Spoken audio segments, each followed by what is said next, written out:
Hi there, it's Coach Jill, and today we are talking about cravings. We've all had cravings in our lifetime, and whether it's for chocolate or salt or fatty foods, the reason that we have these cravings is because there are mineral imbalances within our body that cause these cravings to happen. So what do we do about them? Well, I'm going to tell you about some of the different food cravings that there are and what's causing those. And then down below this video, you're going to find a list of what you can do to correct those cravings and correct those mineral imbalances without getting too far off track on your plan. So let's get at it, shall we? One of the big cravings a lot of us have experienced, chocolate. I used to be a chocoholic. Reason why? Magnesium imbalance in your body. Very correctable. A lot of us do take magnesium now before bedtime, which does help. But just one example of something that can help with this is nuts. Okay. Let's talk about sugary foods. You get that sweet tooth. Well, there's many possibilities here. It could be a chromium deficiency. It could be a carbon imbalance. It can be a phosphorus imbalance, sulfur imbalance, or even a tryptophan imbalance. And if you look below, you will find solutions for each of these different imbalances and how you can supplement those cravings better than doing the sugary foods.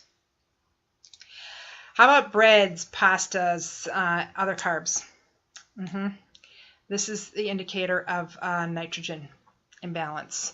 And if you look below, you'll see adding high protein in is one way of eliminating this craving and dealing with this. How about oily or fatty foods? You get a craving for that. Well, that's an indicator that your calcium is off balance and that you need to bring that calcium balance up. Salty foods. You need those salty snacks, things like that. Well, that's an indicator of a chloride imbalance or a silicon imbalance. And there are several ways that you can assist with that. Nuts is one example that can help with silicon and bring that level back up to where you'd like to see it. So how about cheese? I have been, this has been one for me, and I couldn't understand why I craved cheese. Well, the cause of craving cheese is essential fatty acid deficiency. And that is doable without having cheese. So add some omega-3s. Red meat. Do you crave red meat? That usually is an indication of an iron deficiency or an anemia.